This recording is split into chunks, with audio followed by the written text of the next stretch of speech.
Welcome everybody. I'm Kaina Pereira, Executive Director for the California Workforce Development Board, and I'm pleased to have this webinar for our HRTP partners and, hopefully inducing some to begin utilizing ETP training funds to expand and accelerate some of the programs that we know have been successful in the field.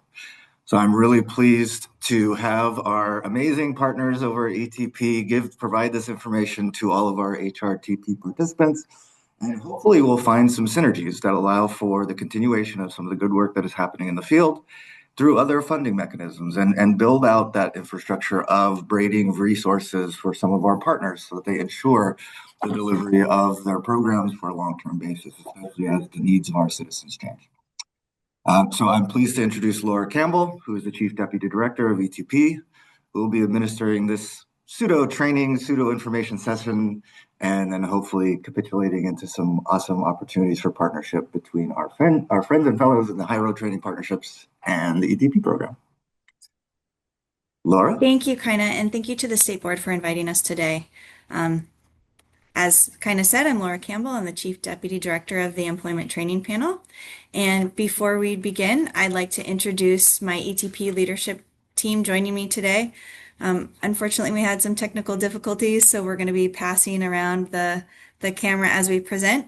But with me is Jana Lazarovich, the Chief of Program Operations, Marcela Loza, Finance Section Chief, and Robert Meyer, Director of Economic Development. Today, we would like to introduce you to ETP and share how our program may serve as a potential funding opportunity.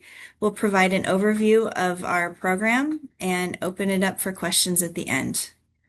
Are we sharing this? Next slide. They are. Next slide, please.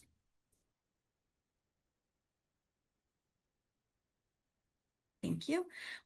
I want to start by sharing ETP's mission, which is to foster economic development by funding employer-driven training that creates and retains high-wage jobs, ensuring California businesses have the skilled workforce they need to remain competitive.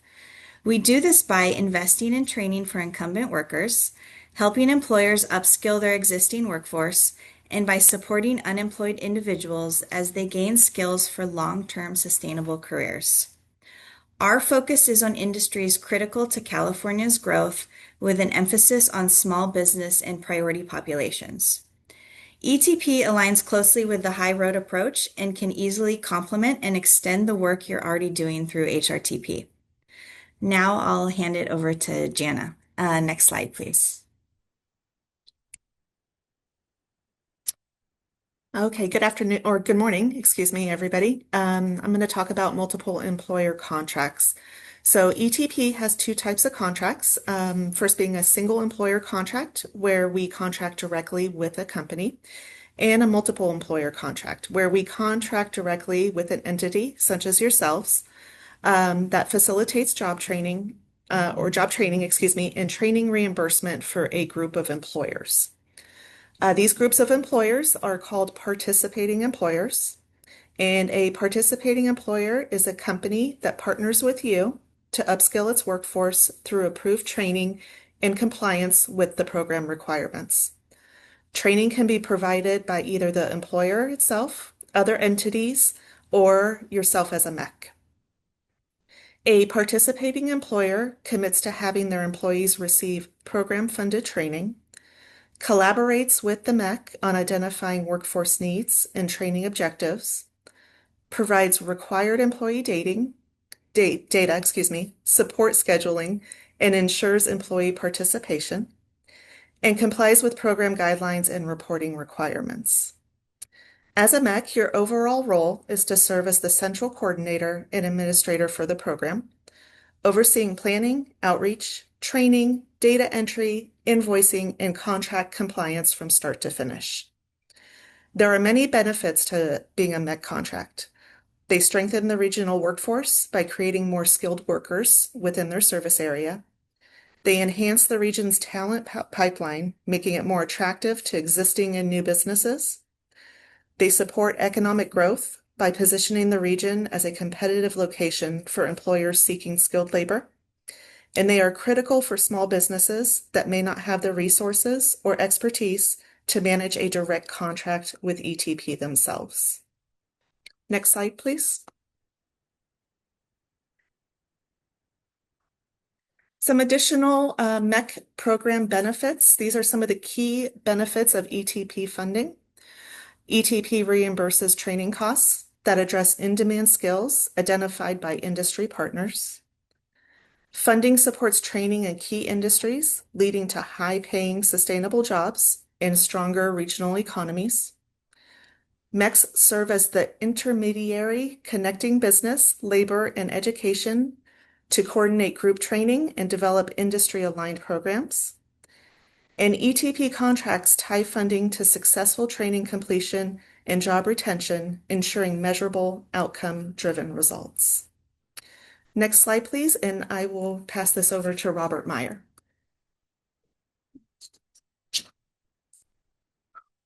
Good morning, everybody. So in terms of the contract structure, the first pass and most critical element will be that the contractor be eligible as what we call this multiple employer contractor. This is an entity that's responsible for aggregating the demand of multiple employers within one ETP contract. So there are 5 basic categories for the contractors, and these include public-private training agencies, university foundations, community colleges, private institutions accredited by the Bureau for Private Post-Secondary Ed, and unified school districts. The second category are the Chamber of Commerce and Trade Associations. These are entities that stand on their own to represent employers that are eligible for ETP. Also included in that category are economic development corporations. We have a third category. It's still within that group of employers, and this is the apprenticeship program administrators. So these are program sponsors. They're typically joint apprenticeship training committees and labor management partnerships that are spelled out in bylaws and are distinct in representing both workers and the employers that they intend to serve. A fourth category are the WIOA fund recipients. So this is not individuals. This is a program that receive direct WIOA funding in the form of grants or other types of investments, usually via the state workforce development boards, such as the High Road Training Partnership, but can include other areas. If the funding source is WIOA, that entity can qualify as an eligible multiple employer contracting entity. And then lastly, the workforce development boards themselves in a given county or region, they are eligible by definition, and so they can participate in this program, and they have a great deal of flexibility in the types of programs that they can serve. Next slide. Thank you. Now, I do want to reinforce one important distinction here. We are talking first about multiple employer contractor eligibility, right? So this is the entity that holds a contract. And then the second key pieces of eligibility are the participating employers. And these are the employers that will either employ trainees after training is completed, in the case of a new hire contract, or currently employ workers or will be hiring workers once the training is completed. And this is in the upskill models or apprenticeship models. So the eligibility of the employers themselves are identified and included in the contract in a couple different ways, which we'll go into. But the key elements for these participating employers are that the employer itself is in a secure space economically, and with financial health, they have low turnover, under 20%, and then that they pay competitive wages. The wages are defined by the project and the project requirements, but the key element here is that the employer is a strong employer representing the employee or the trainee. A key element to this, and this is a big question, that the employer is subject to the employment training tax. This is called a tax-rated employer, but basically private for-profit and tax-rated nonprofits are eligible to participate in the program for the purposes of upskilling workers. The workers themselves, the trainees, should be working full-time after training is completed. So they can be in a variety of situations, including professional employer organizations, temp help supply, ESOP models, and social enterprise models during the training. The goal will be permanent full-time employment for these trainees once training is completed in the contract. You will see this term, the California Employer Account Number. This is, as we often tell an employer, connect with your accountant, ask what the EDD number is. It's on the DE1 registration and the DE9 or the DE6 quarterly contribution reporting. The accountant knows this number very quickly. We can help potential contractors to verify that is the correct employer for reporting, and that does help us later in the project. But these are the key elements establishing the eligibility and prioritization of the participating employers. So I will go ahead and turn this back over to Jana. Thank you, Robert. Next slide, please. All right, next we'll go ahead and touch on priority industries. So priority industry designations are determined through the participating employers' North American Industry Classification System Code, or NAICS. This is also verified with EDD through ETP's certification statement process. Priority industry designation will determine the training reimbursement rate. Certification statements are completed prior to the start of training and require information on the participating employer.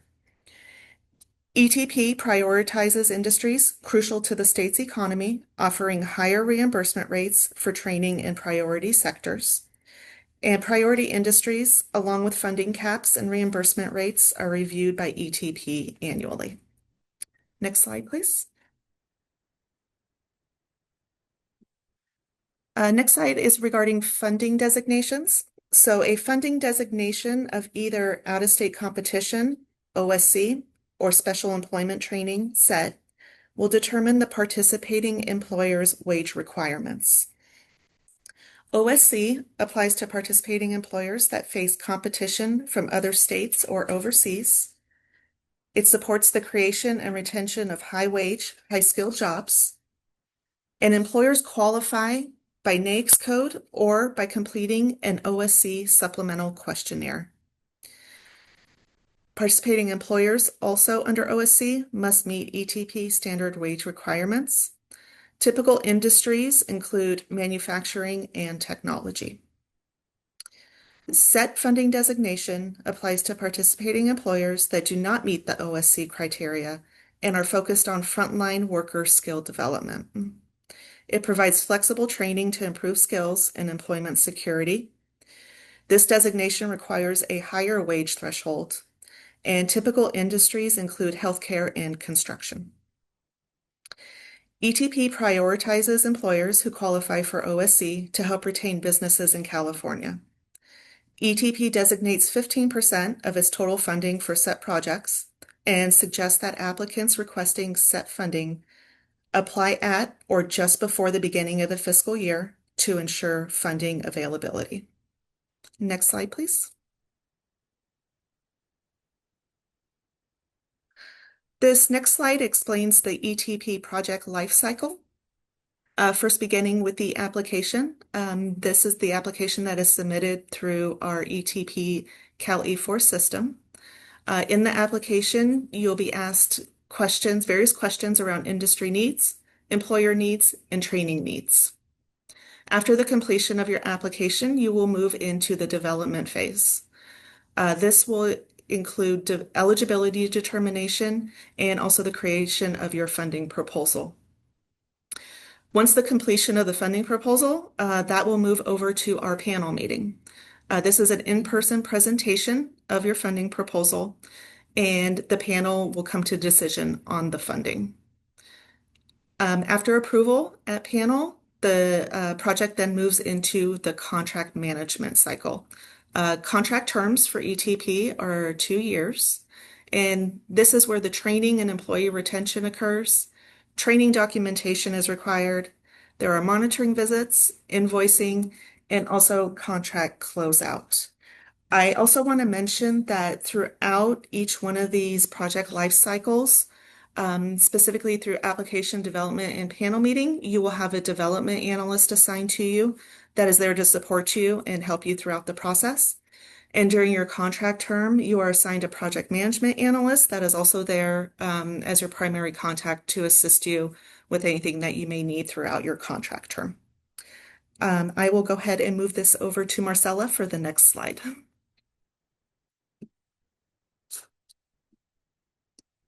Thank you.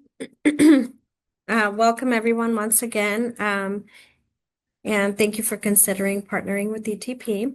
I will go into the MEC funding. I do want to start by saying MEC funding is not one size fits all. Funding is actually determined on a case-by-case basis, depending on the size of the project, the number of employers served, and the overall needs and scope of the training plan. In addition to training funds, MECs are entitled to a percentage of the total contract amount to support both administrative and supportive functions. These funds recognize the complexity of coordinating training across multiple employers. Administrative costs are included within the reimbursement amount and cover the core operational work required to manage the contract. This includes record keeping, data entry into the ETP system, invoicing, compliance reporting, and operating expenses directly tied to administering the project.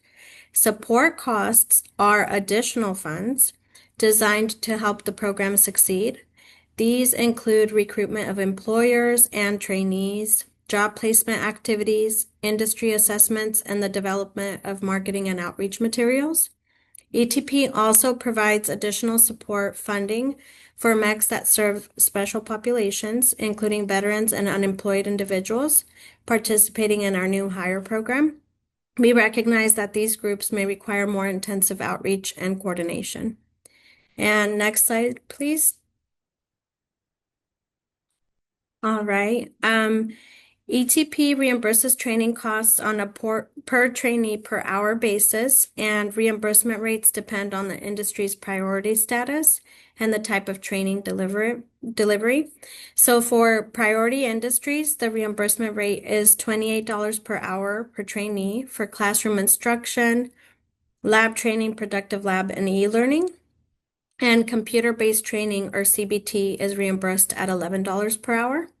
For non-priority industries, the reimbursement rate is $24 per hour for classroom lab, productive lab, and e-learning, with CBT remaining at $11 per hour.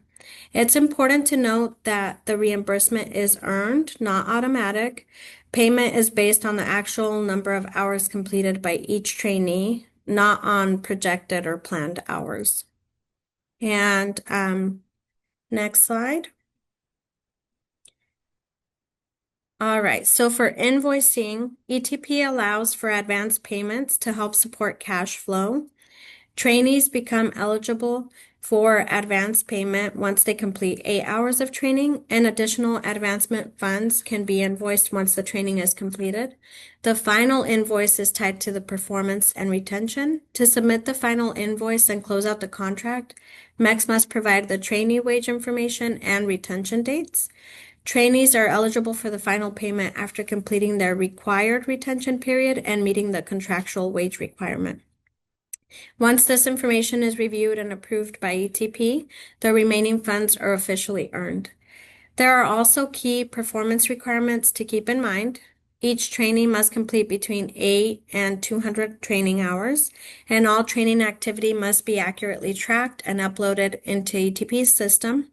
Finally, MECs have the opportunity to scale their programs.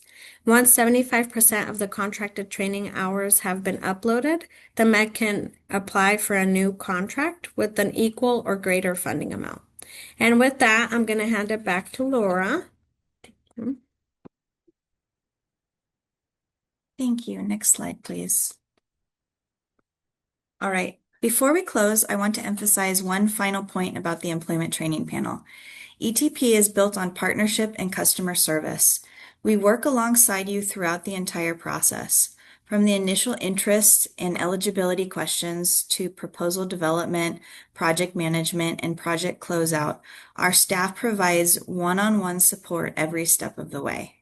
Our goal is to make the process clear, collaborative, and successful so you can focus on delivering high quality training that benefits workers, employers, and California's economy. The QR code is a link to our website. If you have any additional questions that aren't answered today, please reach out to connect@etp.ca.gov, or there also is a phone number attached.